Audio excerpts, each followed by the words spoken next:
से कहा गया एक बिंदु वाली स्त्री चिन्ह प्रदर्शित करती है या चिन्ह दर्शाता है, आयरन करना है। The iron symbol with 1 dot means, मतलब ये बना, ये क्या है? क्या ये ठंडी आयरन को, कोल आयरन को कह रहा है, मीडियम हीट के आयरन को, या गर्म यानी हॉट आयरन, या स्टीम आयरन को रिप्रेजेंट करता है? क्वेश्चन नंबर 76 है। देखिए अगर ऐसा होता ना तब ये स्टीम आयरन होता, ठीक, लेकिन यहाँ पर 1 पॉइंट है, 1 पॉइंट का मतलब क्या होता है? 30 डिग्री, ठीक है, कितना होता है? 30 डिग्री सेल्सियस होता है। आप आंसर क्या करेंगे? आप आंसर करेंगे ठंडा आयरन करना, मतलब बहुत हीट हमें नहीं करना है, ठीक है। तो एक पॉइंट जो है, एक बिंदु वाला जो चिन्ह है वो क्या दर्शाता है?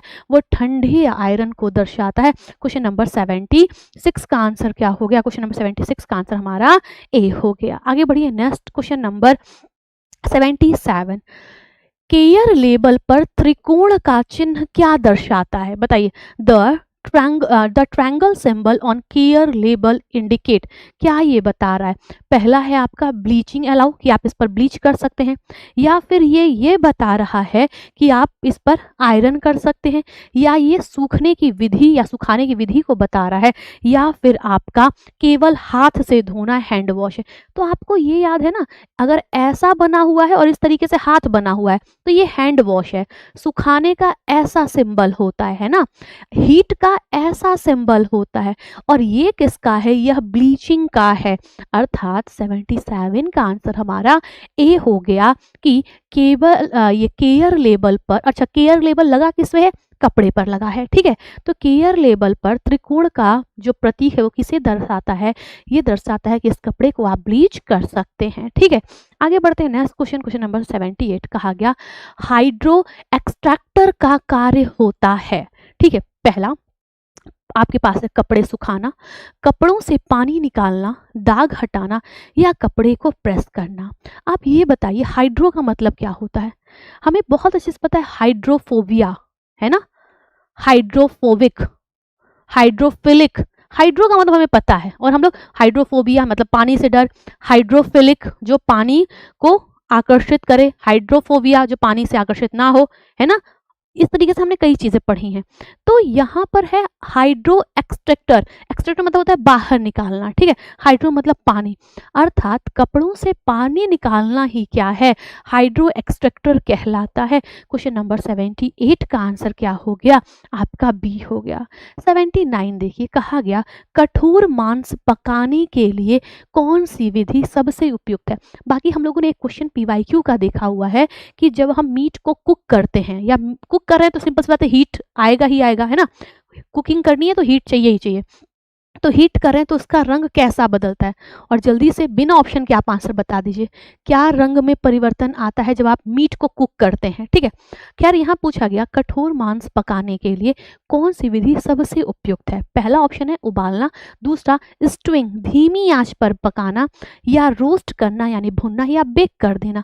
आंसर आप क्या करेंगे? आप करेंगे धीमी आंच पर पकाना, जिसे क्या कहा जाता है? स्टूइंग कहा जाता है, जो कि जो जल विधि है ना, खाना पकाने की जो जल विधि है उसके अंतर्गत 3 आते हैं।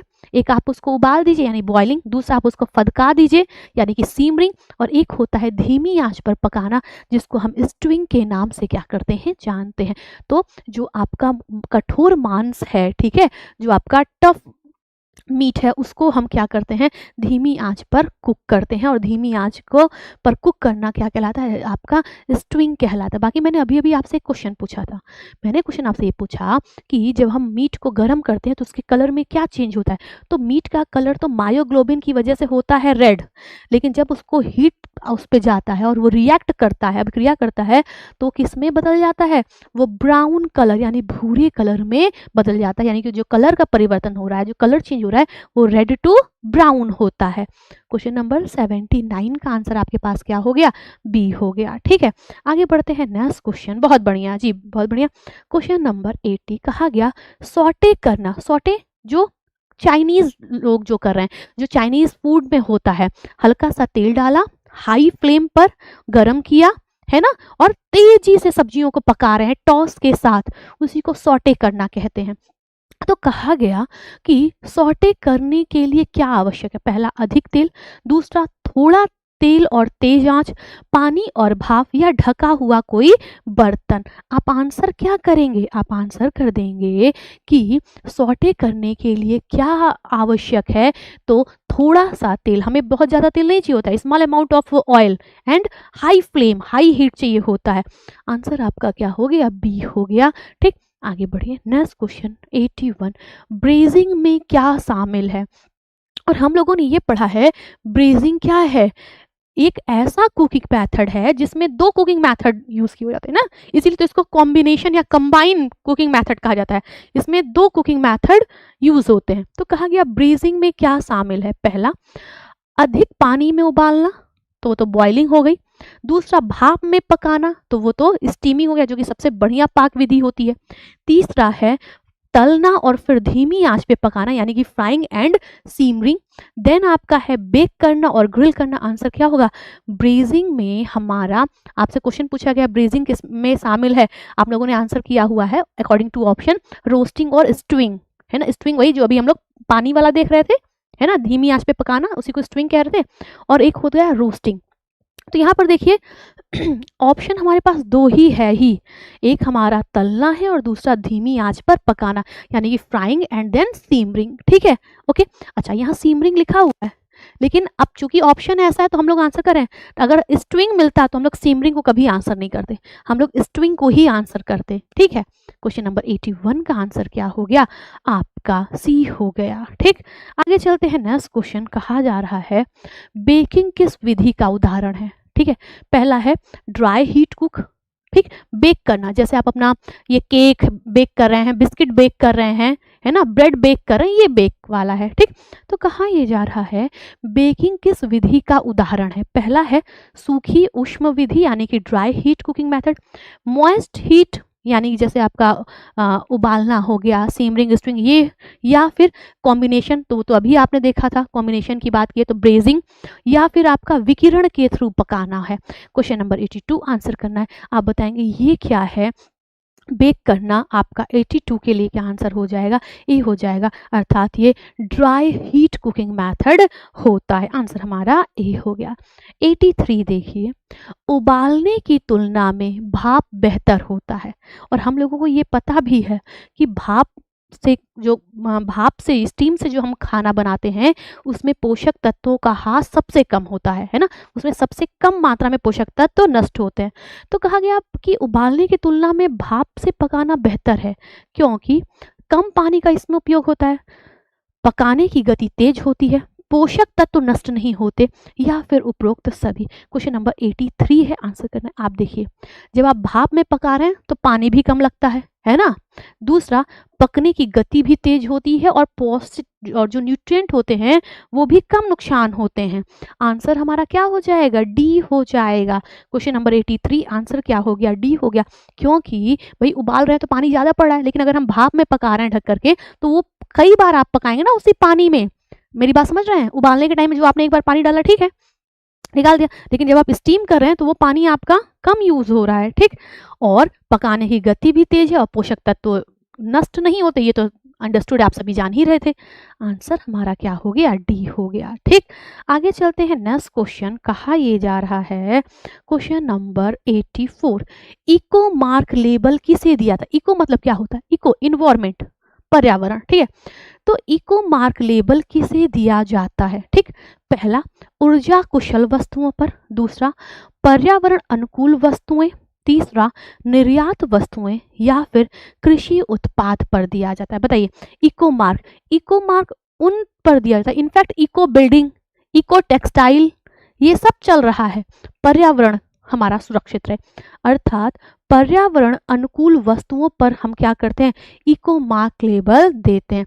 आपका क्वेश्चन नंबर 84 का आंसर क्या हो गया? हमारा बी हो गया। ठीक है, 85, फेसाई का मुख्यालय कहाँ है? बहुत इजी क्वेश्चन, और हरियाणा में तो आपसे फेसाई का फुल फॉर्म भी पूछा गया था, हिंदी में कुछ और, इंग्लिश में कुछ और। ठीक है, तो आप जब भी फेसाई का फुल फॉर्म ढूंढिएगा तो हिंदी वाला मत देखिएगा, इंग्लिश वाला देखिएगा। क्या है फेसाई? तो फेसाई वही है जिसकी स्थापना सन 2006 में हुई थी।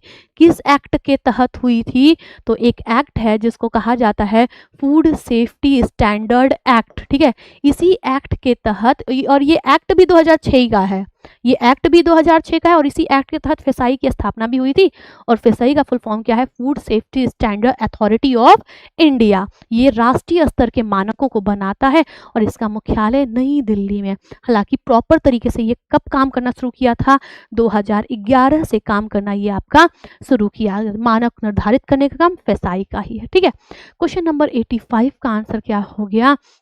आपका सी हो गया, न्यू दिल्ली, ठीक। आगे देखिए क्वेश्चन नंबर आपका 85 नेट का क्वेश्चन है ये। आपसे कहा गया the fortified food logo so a symbol of, बताइए ये जो आपका सुदृढ़कृत भोजन है, इनके इसका जो लोगो है वो क्या है? पहला वर्ग में प्लस का मार्क बना है ना, या सर्कल है, या पत्ता बना हुआ है, ठीक है, या फिर ट्रायंगल है। आप बताइए, ये तो वीगन के लिए चला जाता है पत्ता, ठीक है, ओके। सर्कल तो हम लोग जब वेजिटेरियन की बात करते हैं तो सर्कल्स में हम लोग दिखाते हैं, ग्रीन है, ये वो है ना। ये फोर्टिफिकेशन का मार्क क्या होता है? जब यहाँ पर F प्लस लिखा होता है। आपका 86 का आंसर क्या हो गया? हमारा पहला हो गया, ठीक है। 86 का आंसर हमारा पहला हो गया। 87 देखिए, फेसाई लोगों में कितने अंकों का लाइसेंस नंबर होता है? हम लोगों ने क्वेश्चन शायद देखा भी है, और न्यूट्रिशन साइंस में हम लोग तो पैकेट भी आपको दिखा रहे थे कि देखिए ये पैकेट है और कोई भी फूड आइटम है, उस पर देखिए कितना लिखा है। आप लोगों ने देखा भी था और बताया भी था कमेंट करके कि मैडम हमारे यहाँ ये प्रोडक्ट है, हमारे यहाँ ये वाली चाय पत्ती रखी है, कोई कहा हमारे यहाँ बिस्किट रखा है, कोई कहा हमारे यहाँ मैगी रखा है, और कितना है? 14 है, ठीक है। तो फेसाई लोगों में कितने अंकों का लाइसेंस नंबर होता है? आंसर क्या हो जाएगा? 14 नंबर का। ऑप्शन है 10, 12, 14, 16। आंसर हमारा क्या हो गया? 14 हो गया। क्वेश्चन नंबर 87 का आंसर हमारा सी हो गया। क्वेश्चन नंबर 88, फेसाई का लोगो सामान्यतः कहाँ देखा जाता है? फेसाई फूड से संबंधित है, वो खाने से संबंधित है, ठीक है, ना कि कपड़े से, ना कि इलेक्ट्रॉनिक से, ना कोई स्टेशनरी मतलब होता है वो कॉपी किताब, ठीक है। तो कहा गया फेसाई का लोगो सामान्यतः कहाँ देखा गया था? कपड़ों पर, गलत। पैक किए हुए खाद्य पदार्थों पे, राइट, ठीक है, ओके। आंसर क्या हो जाएगा? फेसाई का लोगो सामान्यतः कहाँ देखा जाता है? तो जो पैक किए हुए फूड आइटम होते हैं, जिनको हम लोग पैक्ड आइटम कहते हैं, वहां देखने को मिलता है, ठीक। आंसर आपका बी हो गया। 89 कहा गया वर्ग के अंदर, ये वर्ग हो गया, वर्ग के अंदर वृत्त वाला प्रतीक दर्शाता है। ये क्या है? क्या ये ड्राइंग मशीन की बात कर रहा है, हैंड वॉश की बात कर रहा है, डू नॉट ब्लीच की बात कर रहा है, या फिर ये आयरन को परमिट कर रहा है? तो आयरन का ये हो गया, ये आपका डू नॉट ब्लीच का हो गया, ये जो अभी मैं बना रही हूँ ये हैंड वॉश का हो जाएगा, ऐसे हैंड बना है, ये हैंड वॉश हो गया। तो ये बचा क्या? ये आपका ड्रायर मशीन का हो गया, ठीक है। 89 का आंसर हमारे पास ए हो गया, ठीक है। वर्ग के अंदर वृत्त, वर्ग ये बन गया, इसके अंदर वृत्त बन गया, यानी सर्कल बन गया, ये हमारा ड्राइंग मशीन से संबंधित है, ठीक है। आंसर हमारा ए हो गया। आगे बढ़ते हैं क्वेश्चन नंबर 90, भोजन की सेल्फ लाइफ मुख्यतः किसे घटाकर बढ़ाई जाती है? बताइए, सेल्फ लाइफ का मतलब हमें पता ही है, एक ऐसी समयावधि जिसमें अगर आप वो प्रोडक्ट खा रहे हैं, ठीक है, जो जिसकी समयावधि की बात हो रही है, और वो खा रहे हैं और आपको कोई हार्म नहीं हो रहा है, तो उस प्रोडक्ट की सेल्फ लाइफ वही कहलाएगी, ठीक है। मेरी बात समझ में आई? मैन्युफैक्चरिंग डेट से लेकर के एक्सपायरी डेट के बीच का जो काल है, जो टाइम ड्यूरेशन है, वही क्या है? उस खाद्य पदार्थ की सेल्फ लाइफ। उसके बाद खा रहे हैं तो वो सुरक्षित नहीं है, उसका सुरक्षा जीवन खत्म हो गया, वो आपको नुकसान कर सकता है, ठीक। तो कहा गया भोजन की सेल्फ लाइफ मुख्यतः किसे घटा करके बढ़ाई जाती है? पहला नमी की मात्रा, स्वाद, रंग, घनत्व। जिस भी प्रोडक्ट में पानी की मात्रा, ह्यूमिडिटी यानी आर्द्रता की मात्रा जितनी ज़्यादा होगी वो प्रोडक्ट उतने जल्दी खराब होगा, ठीक है। और जिस भी खाद्य पदार्थ में पानी की मात्रा जितना कम होगी उसका सेल्फ लाइफ उतना लंबा होगा। तो कहा गया कि भोजन की सेल्फ लाइफ मुख्यतः किसे घटा करके बढ़ाई जा सकती है? तो पानी की मात्रा, जो उसमें मॉइस्चर है उसको रिड्यूस करिए, सेल्फ लाइफ बढ़ जाएगी। 90 का आंसर हमारा क्या हो गया? ए हो गया, ठीक है। आगे बढ़िए। क्वेश्चन नंबर 91, जैम बनाने में शर्करा का, शर्करा यानी चीनी, और चीनी भी एक प्रकार का प्रिजर्वेटिव है, नेचुरल प्रिजर्वेटिव। चीनी, नमक, तेल, मसाला, ये नेचुरल प्रिजर्वेटिव्स होते हैं, ठीक है। तो कहा गया जैम बनाने में शर्करा का आदर्श प्रतिशत कितना होता है। In jam making the ideal concentration of sugar is 30%, 50%, 68% या 80%। आंसर क्या हो जाएगा, 68% है। 91 का आंसर हमारा क्या हो गया, सी हो गया, ठीक। 92 देखिए, अचार बनाना भोजन को मुख्यतः किस प्रकार सुरक्षित करता है। जैसे अचार बना रहे हैं, मान लीजिए इसमें आंवले का सीजन है ना, आंवले का ही अचार बना रहे हैं, तो वो आंवला भी तो प्रिजर्व हो गया। अब ऐसे ही आंवला बिना अचार बनाए हुए आंवले को रख दीजिए, बिना सुखाए बिना कुछ किए, सड़ जाएगा, है ना। तो अगर आपने अचार बना लिया तो ये क्या है, अचार बनाना भोजन को मुख्यतः किस प्रकार सुरक्षित किया। पहला, हाई शुगर, उच्च चीनी डाल करके, अचार में चीनी तो पड़ता ही नहीं है। अधिक नमक और एसिड, या फिर आप उसको डिहाइड्रेट कर दिए या उसको फ्रीज कर दिए। अचार में भूमिका किसकी होती है, नमक और एसिड की होती है। 92 का आंसर आपका बी हो गया। अच्छा ये जरा एक बात बताइए, हम लोग अचार की बात कर रहे हैं ना, अचार का परहेज किस रोगी के लिए उत्तम होगा, बताइए। मतलब ऐसा कौन सा रोग है या ऐसा कौन सा रोग वाला रोगी व्यक्ति है जिसको अचार नहीं खिलाना चाहिए। अचार में नमक है, नमक में सोडियम है। अब इतना मैंने बता दिया, अब आप आगे बताइए। क्वेश्चन नंबर 92 आंसर हो गया बी, ठीक है। आगे देखिए 93, कहा जा रहा है फ्रूट जूस में कौन सा रासायनिक संरक्षक प्रयोग किया जाता है, बताइए। फ्रूट जूस में कौन सा रासायनिक संरक्षक प्रयोग किया जाता है। पहला है बेंजोइक एसिड, दूसरा सोडियम नाइट्रेट, या नमक, या साइट्रिक एसिड। आप आंसर क्या करेंगे, ये जो हमारा फ्रूट जूस है, फलों का जो जूस है, उसमें प्रिजर्वेटिव के तौर पे हम लोग बेंजोइक एसिड का यूज़ करते हैं। यही ये सॉस, चटनी, जैम, जेली, ये सब बनाने के लिए जनरली हम इसी सोडियम बेंजोइट का ही यूज़ करते हैं, ठीक है। किसका, सोडियम बेंजोइट, और ये बहुत बार पूछा जाता है। आंसर आपका ए हो गया। 94 देखिए, संशोधित वायुमंडलीय पैकेजिंग में सामान्यतः कौन सी गैस होती है। संशोधित वायुमंडलीय पैकेजिंग मतलब समझे, एमएपी। एमएपी जिसको कहा जाता है मॉडिफाइड एटमॉस्फेयर पैकेजिंग, उसमें कौन सी गैस प्रयोग होती है। नाइट्रोजन, हाइड्रोजन, क्लोरीन और मीथेन। नाइट्रोजन निष्क्रिय गैस है ना, इसलिए आंसर आपका क्या हो गया, ए हो गया। क्वेश्चन नंबर 94 का आंसर हमारा ए हो गया। 95 देखिए, कहा गया सुवाइड कुकिंग में भोजन कैसे पकाया जाता है, बताइए। सुवाइड, अच्छा सुवाइड अगर आपको समझना है ना, तो आप लोगों ने वो देखा है, वो एक वो आता है, पॉपकॉर्न आता है, 10 रुपए का शायद आता है। उसको आप क्या करती हैं, पैकेट में होते हैं, कट करते हैं हम लोग, है ना, और कुकर में क्या करते हैं, उसको गिरा देते हैं, उसमें से जो मटेरियल निकलता है, और कुकर का ढक्कन बंद कर देते हैं, वो अपने आप पूरा पॉपकॉर्न फूट जाता है। एक तो ये होता है। दूसरा एक स्वीट पॉपकॉर्न, मीठा पॉपकॉर्न होता है, वो पैकेट में होता है और उसमें पानी होता है, और हमें खौलते पानी में या गर्म पानी में वही पैकेट डाल देना होता है, वो अपने आप कुक हो जाता है। इसी को सुवाइड कुकिंग कहा जाता है, ठीक है, ओके। इसी को क्या कहा जाता है, सुवाइड कुकिंग कहा जाता है। आप लोगों ने खाया भी होगा, वो थोड़ा महंगा मिलता है, वो शायद 20, 22, 25 रुपए का मिलता होगा, मुझे पता नहीं है।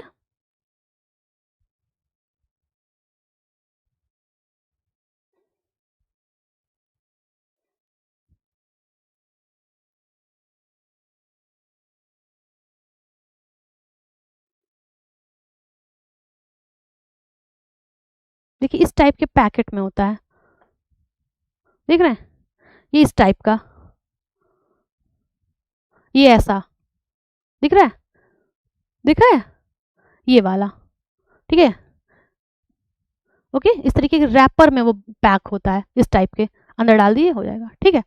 तो यहाँ कुछ कहा गया सुवाइड, अच्छा यहाँ पे वो तो पैकेजिंग मैंने दिखाई, पैकेज, फिर उसी पैक को आप क्या करिए, पानी में गर्म करेंगे तो कुक हो जाएगा, उस पैकेट फाड़ने की जरूरत नहीं है आपको। तो कहा गया सुवाइड कुकिंग में भोजन कैसे पकाया जाता है, तेल में, दूसरा पानी में, वैक्यूम बैग में, खुले आग पर, या रेडियंस के थ्रू। तो वही उसमें एक्चुअली ना, उसको आपको गर्म पानी में डाल देना होता है, वो अपने आप को खो जाता है, ठीक है। तो पानी में, वैक्यूम बैग में, ठीक है। आंसर आपका क्या हो गया, बी हो गया। आगे देखते हैं नेक्स्ट क्वेश्चन, ठीक है। हम्म, जी जी। हाँ, आगे चलते हैं। नेक्स्ट क्वेश्चन कहा जा रहा है, क्वेश्चन नंबर 96 है क्या, सूखी गर्मी से पकाने में स्टार्च का डेक्सट्रीन में परिवर्तन क्या कहलाता है? जल्दी से आंसर करिए।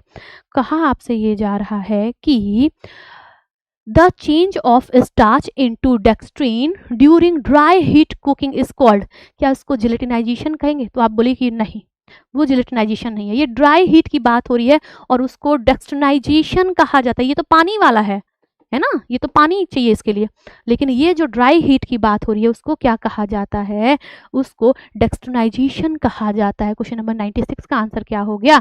आपका बी हो गया। ठीक, आगे चलते हैं क्वेश्चन नंबर 97। जब स्टार्च को पानी की उपस्थिति में गर्म किया जाता है, ठीक है, जब स्टार्च को पानी की उपस्थिति में गर्म किया जाता है तो बनता है स्टार्च, मतलब वही पॉलीसेकेराइड। ठीक है, पॉलीसेकेराइड होते हैं ना 5 प्रमुख, आपका स्टार्च, डेक्सट्रीन, फिर आपका ग्लाइकोजन, सेलुलोज और एक आपका पैक्टिन, है ना। तो कहा गया जब स्टार्च को पानी की उपस्थिति में गर्म किया जाता है तो यह बनता है। तो डेक्सट्रीन तो भाई ड्राई वाला है, अभी हमने सुना था, जैसे रोटी हो गया, ये आपका चावल से आप लाई बना रहे हैं, भूजा बना रहे हैं, ये सब हो गया। वो जो गीला है वो जिलेटिनाइजेशन है, जैसे आलू जैसे आपका चावल का पकना, सूजी, ये सब, ये क्या हो गया? जेलेटिनाइजेशन, जल का एग्जाम्पल है। 97 का आंसर हमारे पास बी हो गया। ठीक है, ओके, आगे बढ़ते हैं। Next question 98। मांस पकाने के दौरान सिकुड़ने का मुख्य कारण क्या है? जब आप मांस को कुक करते हैं तो वो सिकुड़ जाता है, ठीक है, तो वो क्यों सिकुड़ गया? पहला, क्या प्रोटीन की हानि हो जाती है, विटामिन की हानि हो जाती है, प्रोटीन जम जाता है, या वसा का ऑक्सीकरण होता है, या पानी का अवशोषण होता है? आप बोलिए पानी को अवशोषित करेगा तब तो और फूल जाना चाहिए, सिकुड़ क्यों रहा है ना। आंसर क्या हो जाएगा? प्रोटीन का जमना। ठीक है, प्रोटीन क्या हो जाता है? कोगुलेट हो जाता है, और कोगुलेट होने की वजह से वो जम जाता है, कोगुलेट होने की वजह से वो सिकुड़ जाता है। 98 का आंसर हमारा क्या हो गया? बी हो गया। ठीक है, ओके, आंसर हमारा बी हो गया। आगे चलते हैं, क्वेश्चन नंबर 99। कहा गया कैरमलाइजेशन के दौरान कौन सा पोषक तत्व रासायनिक परिवर्तन से गुजरता है? कैरमलाइजेशन का सबसे बढ़िया एग्जाम्पल हम लोग चीनी के साथ देख सकते हैं। जब हम लोग ये चाशनी बनाएं, या अभी कुछ दिन बाद वो आएगा ना आपका तिल वाला लड्डू बनेगा, जब गणेश चौथ है ना, वो तिल का लड्डू बनेगा, रामदाने का लड्डू बनेगा, ये धुंधा, आपके यहाँ पता नहीं क्या कहते होंगे, वो लाई वाला भूजे वाला लड्डू है ना, जो बड़ा बड़ा होता है, वो बनेगा, है ना। तो वो क्या है? ठीक है, उसको बनाने के लिए हमें वो चाहिए, ठीक है, जो हम पाक बनाते हैं, ये चिक्की वगैरह बनाने के लिए चाहिए। तो कहा गया कैरमलाइजेशन के दौरान कौन सा पोषक तत्व रासायनिक परिवर्तन से गुजरता है? प्रोटीन, कार्बोहाइड्रेट, फैट, या विटामिन? तो ये हमारा कार्बोहाइड्रेट गुजरता है। 99 का आंसर हमारे पास क्या हो गया? बी हो गया। ठीक है, आगे बढ़िए। 100। भारत में खाद्य सुरक्षा को कौन सा कानून नियंत्रित करता है? इधर जितना भी एग्जाम हुआ है सब में ये क्वेश्चन आया है, मतलब एक आधा एग्जाम छोड़ दीजिए तो सब में ये क्वेश्चन आ चुका है, इधर जो हो रहे हैं। ठीक है, अब जरा देखिए, हाँ यस, कहा ये यार, ओके, हाँ मकर संक्रांति पे भी बनता है, हाँ जी हाँ, मकर संक्रांति पे भी बनता है, बहुत सारे लोग यहाँ। कहा जा रहा है भारत में खाद्य सुरक्षा को कौन सा कानून नियंत्रित करता है? पहला है आपका 1954 का खाद्य मिलावट रोकथाम अधिनियम, 2006 का खाद्य सुरक्षा और मानक अधिनियम, 1955 का आवश्यकता वस्तु अधिनियम, या फिर 1940 का औषधि और कॉस्मेटिक अधिनियम। पहली बात तो इन सबका ईयर याद कर लीजिएगा, ये भी पूछा जाता है आपसे। ठीक है, preservation of food adulteration, PFA, PFA का फुल फॉर्म क्या है? आप आंसर करते preservation of food adulteration act. यह कब आया था? 1954 में आया था। कब लागू हुआ था? 1955 से लागू हुआ था। ठीक है, ये सब क्वेश्चन बनते हैं, आप आंसर क्या कर देंगे? आंसर करेंगे ए, अर्थात भारत में खाद्य सुरक्षा के लिए, ठीक है, सॉरी, आप आंसर करेंगे भारत में खाद्य सुरक्षा के लिए कौन कानून नियंत्रित करता है? ये जो आपका फैसाई है, फूड सेफ्टी स्टैंडर्ड एक्ट है, ये क्या करता है? यह नियंत्रित करता है। ठीक है, इसी के तहत तो फैसाई की स्थापना हुई है। आंसर हमारा बी हो जाएगा। ठीक है, और ये कब का है? ये 2006 का ही है। आवश्यक वस्तु अधिनियम ये आपका 1955